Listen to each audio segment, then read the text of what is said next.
All right, I've got it. Five, four.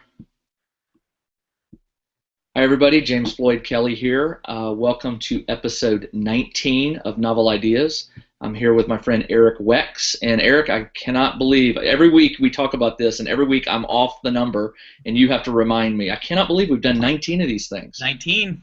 Man. It's your regular gig. Seriously. One day we're going to be old and decrepit, and we're like, what, episode 542? Perfect. Yeah, of course, then it'll be broadcast to the stars, and Yeah, we'll be talking to the colony on Pluto. we'll be inviting AIs as guests, right? Stuff like that. The AIs will own the show. That's true. They'll be the telling guest. us. Yeah, They'll be telling us what to do. exactly. So, Eric, we chose to talk about book titles today, right? Book titles it is. All right, and so we're going to talk about both sides of the coin. We're going to talk about fiction and nonfiction. Normally we deal with fiction, but I write nonfiction, and I think it'll be fun to play off of what you say, because when it comes to nonfiction, I'm going to go ahead and tell you, book titles are sort of locked. I mean, there's not a lot of freedom when it comes to nonfiction book titles. I think that's very true in the traditionally published industry. As an independent author, I have more freedom, but you still have the same goals for your title, and so you still have some of the same constrictions in order to actually make that title function. Gotcha. Well, like, excuse me, with nonfiction, when I submit a proposal for a book, to write a book, and here's the funny thing, with fiction and nonfiction, a lot of times with fiction writers, you guys have to write the story first, or sort of, Right. write it and then pitch it to an agent or a publisher, and that's traditional, right? With traditional nonfiction, normally I don't write anything other than maybe the first chapter if it's requested. Instead, what I do is I pitch an idea to my publishers. I say, sometimes it's a form that I have to follow, a Word document. Sometimes it's just an email with a one paragraph, hey, John, I've got this great idea for a book, here it is. But typically, I do submit title ideas, but they are just ideas. The publisher in the end often will will overrule me and say, no, we're going to go with this title. I have a little bit of wiggle room, but not a whole lot. That happens in fiction as well. Their titles do get changed in the traditional publishing world at times. So the author's not always in control. When they go the traditional route, the author's not always in control of their title. But I think it's still worth knowing what the title is supposed to accomplish. And to start there, I think nonfiction is the easiest place to see this and understand it. From my perspective, the title is to accomplish is a kind of hook for your audience. So Right. it has to define the audience, it has to define the topic, and more importantly, it has to give the audience a reason to purchase the book, which I think is the interesting piece. Right? That's the hard part. Well, with nonfiction, there are rules. Like, for instance, they love books that have for blank. So you can write books, for retirees, for kids. You're going to start seeing a lot of books, and Wiley, who does the Dummies series, I think they're doing this. You'll see a lot of whatever for retirees or for seniors. Right. That's another one.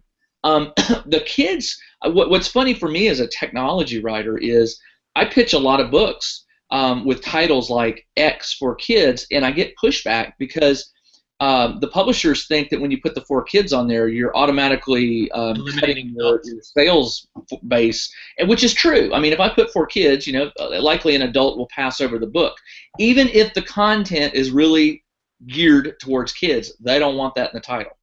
And I've written a number of books where I pitched putting the word kids in the title, and it was shot down. Out of all the books I've written, one was allowed to have, and it was called Kodu for Kids. It was a programming book, and it was a language specifically created for kids. But so I like to define my market on my titles a little bit differently. I mean, if you look at my 2 nonfiction titles, so one of them's published, which is How to Manage Your Money When You Don't Have Any. Right. And then the second one, which is coming out soon, is I'm going to have to remember this: Trade, HOA, Stress for Success. So that one just got locked in like Friday. We actually finally sat down and went, okay, we've got to settle on a title. So Trade, HOA, Stress for Success. So that is an HOA management book for HOA boards on how to actually deal with their HOAs well. And where I'm trying to actually define my market isn't by demographics like the traditional publishers do, but I'm trying to do the people who feel, I'm trying to evoke a feeling and say, if you have this feeling, this book is for you. So if you look at the first book, the title of How to Manage Your Money When You Don't Have Any has been probably the single, I would say the single greatest contributor to its success. Now, the book obviously wouldn't succeed without good content, right? So, the title is a grabber. But putting that out of the way, it does not really matter in the United States how much wealth you have. You feel poor. Right. Everyone feels like they don't have any money. And so by invoking that feeling of, if you feel like you don't have any money, this book is for you, I've successfully defined my audience, and I think I've also invoked a buying response, because buying decisions are often based on pain. So when you're writing a nonfiction book, and this is going to be a fiction versus nonfiction, you've got a place where you feel a lack, whether that's, I don't know how to code, I would love to know Python, and you're going to write me a book on Python, James, or whatever it is. You're filling a hole when you buy a nonfiction book, and so I think that the demographic are the people with that hole that the book is going to fill. So when you're thinking about a nonfiction title, I don't like the demographic stuff. I don't think that's quite as helpful as describing the hole that you're trying to fill. In the title of the book.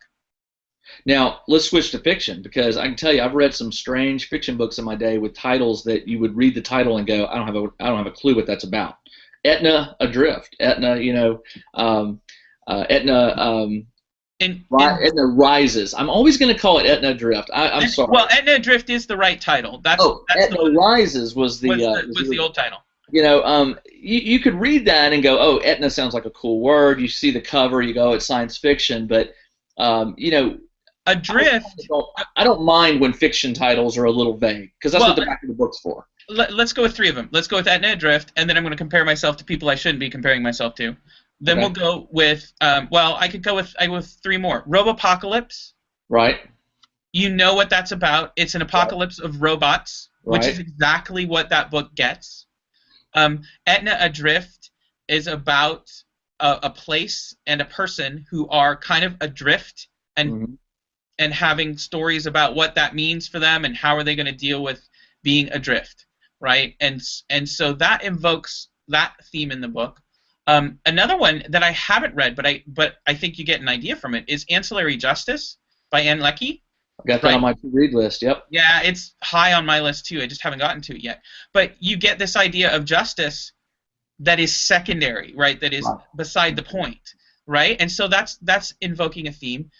One of the ones that I'm not sure whether it works or not until you actually pick up the book, right? Like, as soon as I read the first words in the book of The Martian, it works. Yeah. But when I hear The Martian, I'm the same way.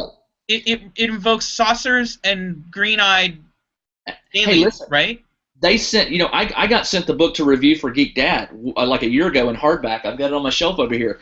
They emailed me and said, hey, Jim, so-and-so's written a new book called The Martian.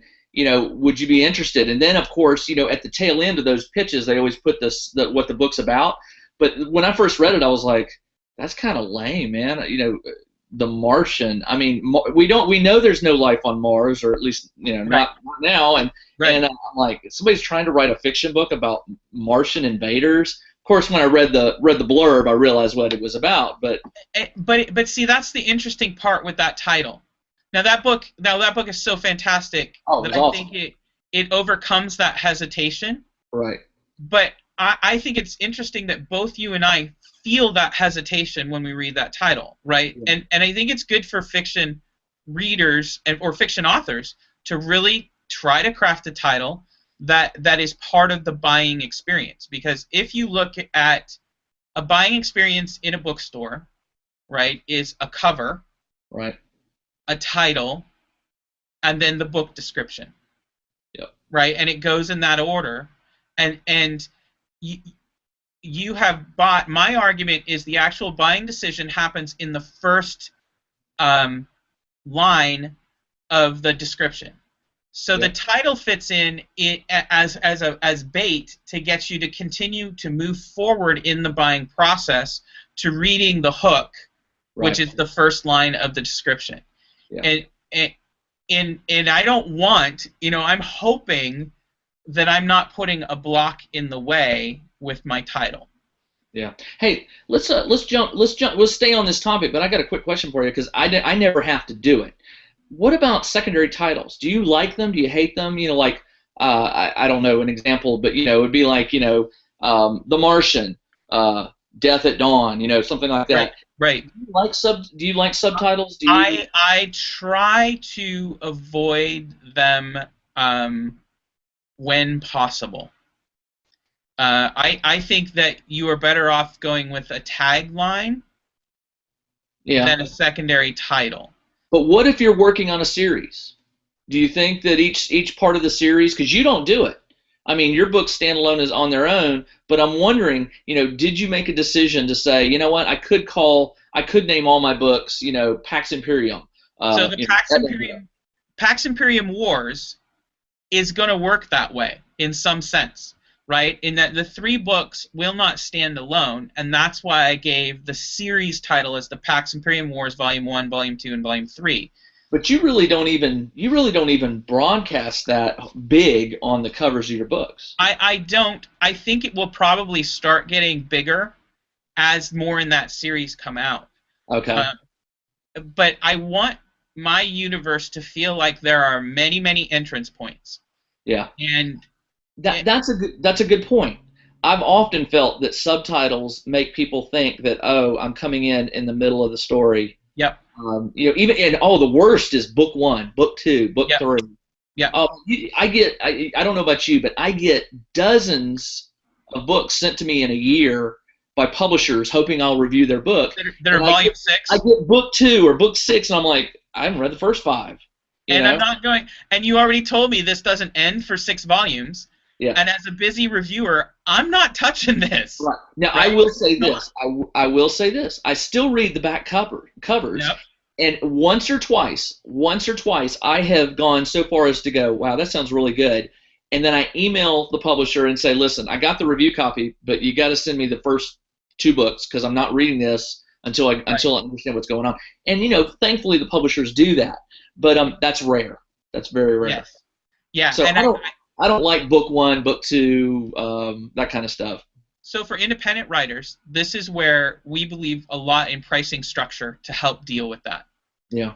So we really price our stuff. We will see this happen with my series as more books come out, right? The entrance point into your universe, the entrance points into universe need to be priced low. Low. And then once you have weeded out those who are not going to like the universe and really got committed followers, you can ask them, because they believe in your writing, they've experienced it, and they love it, you can ask them to pay more for future volumes up to a point. I still am a big believer that $4.99 is a major breakpoint when it comes to pricing ebooks. Yeah. So that's important. But that's where the book 1, 2, and 3, you can kind of mitigate for that by saying, hey, if you read the title and the description for 3 and you like it, right, here's book 1 at 99 cents. You're not hurting yourself. Let me tell you just a side story. I got an email the other day from a self-published author, nonfiction. Okay, yeah. It's a book about Dropbox. We all know about Dropbox, right? And it's self-published. He's pushing the book himself, and he's doing a great job of marketing it. But he's selling the book the digital copy, not a print copy, for $25. And I want to scream at the guy. $25, even he says money back guarantee. I don't care if there's a guarantee. $25 for a book that I want to read. I would like to read and see what this man has to say about Dropbox that I don't already know, because I consider myself a pretty solid expert on Dropbox. But I just, $25 is a huge hit of money for a book that's sight unseen. Right.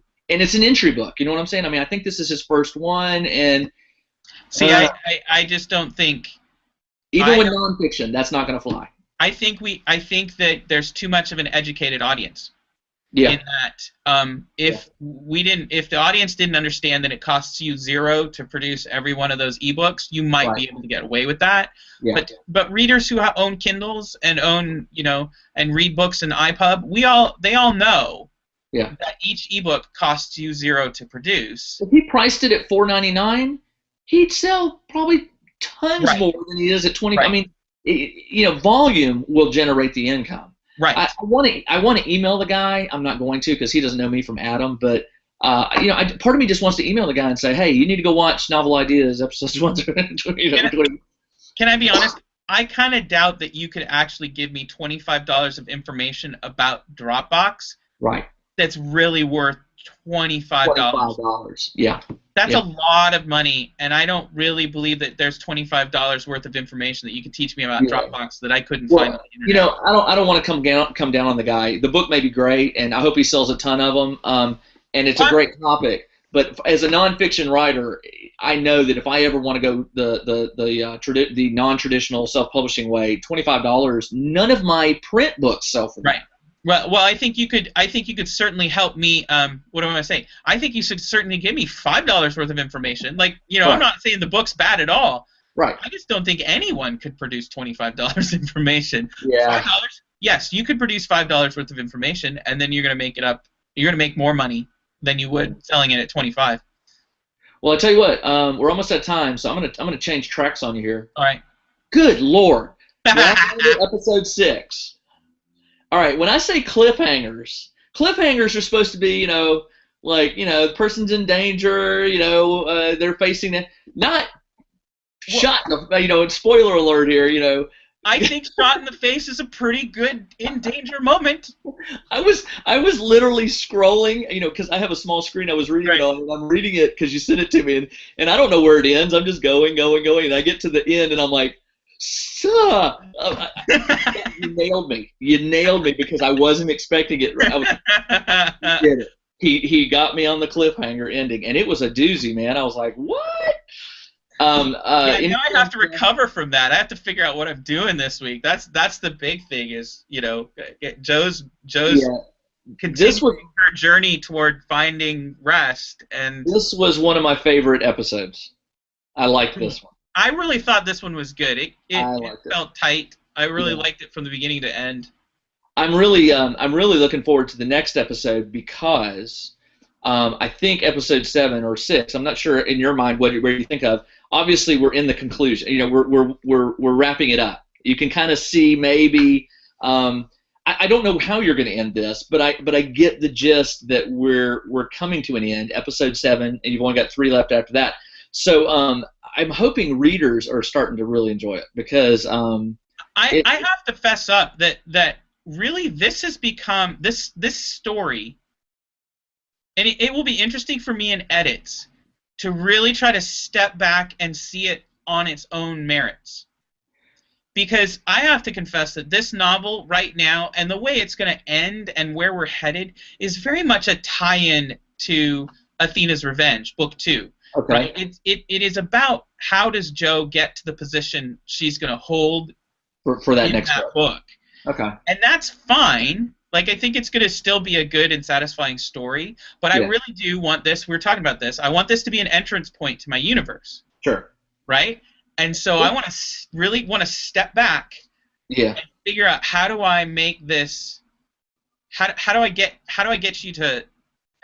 I help people see this as its own standalone story that works as a standalone.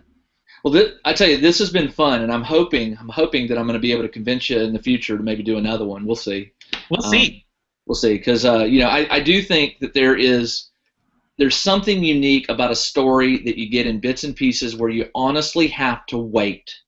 You can't just keep reading the next chapter. There is a forced pause put upon the reader, and I may not like it right now because I was like, what?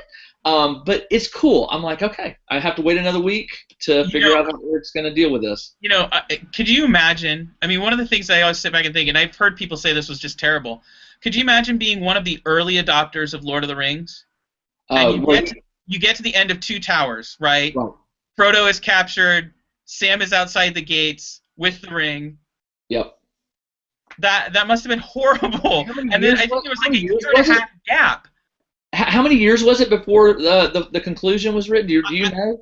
It was all written, but I think there was like a year and a half or something People like had that to wait. Yeah, that yeah. they had to wait, which is just Well, must people have can been say that about the Game of Thrones, the Fire and Ice series. to be flat out honest, I have refused to read that until I know that Martin ends it. I'm not reading. I'm not. Listen, I'm the same way. He's I'm going to not make a convinced. fortune when he finishes that last book. People like you and me who have said, you know what? I discovered it when book 3 was out, and somebody recommended it, and I was like, at the time, I didn't have time to do it. And then book 4 came out, and I was like, whoa, he's really cranking. And then when I heard that there is a conclusion to it, I was like, I'm the same way. I was like, you know what? I'll just wait till it's done. And then I found out who he is and how old he is. I was like, is he going to finish this? I am worried that it's going to be a Robert Jordan situation where they're going to hire, they're going to have to find their Brandon Sanderson to finish it. Well, I'm sure he's got notes, like hopefully how he intends to wrap it all up. But I'm not touching it until it's done. Yeah, neither am I. But I'm waiting. People are going, you know what? I'm not reading Eric's until he tells me that he's done with that universe. And that's absolutely true. That is absolutely true. So there's another tip. We kind of joke about that, but that's a major thing for independent authors. Is there are a lot of readers who's just like, we'll wait until we actually find out if this works. So the disclaimer is your series will go on forever. There's no need to wait. Just jump in when you're ready. To conclude here, I think we actually ought to tell our audience that my 3 novels, so Etna Adrift and The Far Bank of the Rubicon, and then I should say the short story collection Unconquered, all of them go on sale at 99 cents in the ebook. The Kindle versions go on sale at 99 cents on Thursday, and will be discounted to varying degrees for the next 7 days. So starting Thursday, grab yourself a copy. And we'll put a reminder up on this week's Gravelander episode post. Yeah, that would be good. Well, dude, it is always fun to chat with you, even though we chat offline about a lot of different things. I always like chatting with you about writing in general. Yeah, it's great. Well, listen, viewers, obviously, if you have any questions, if you have anything you want us to talk about, please email Eric via his website, ericwex.com. And if you've got something you want to hear us chat about, we're happy to do it. We're always looking for ideas. And Eric, I can't speak for any readers out there, but I can tell you right now, hurry it up, get us episode 7, because I'm very curious what happens now. So am I. Came out of the blue. Are you rolling dice? Do you have some book where you roll the dice? All right. Yep. Hero must develop develop a incurable disease. There is a whole episode on a book that I saw once at a convention. That is a book that an author published kind of as a joke, but it was his cliff notes on how to write potboilers. So it was, when you had a man who was having an affair, you had these 3 plot ideas that would go afterwards. And basically he wrote like 50 novels by just going choose your own adventure through his diagram, his flowchart. Listen, I know there's fiction aids out there that are random, like you roll the dice or you pick a number or whatever and you just get your plots and oh my gosh. It doesn't work that way for me. No. Well, at least I like to pretend it doesn't. Yeah. Well, no, I can't. You got me. I have no idea where you're going. So you're doing a good job of hiding the plots. Well, listen. We'll talk again next week. We'll talk to you soon. And hope you had a good Thanksgiving. All right. Take care. All right. Take care. Bye.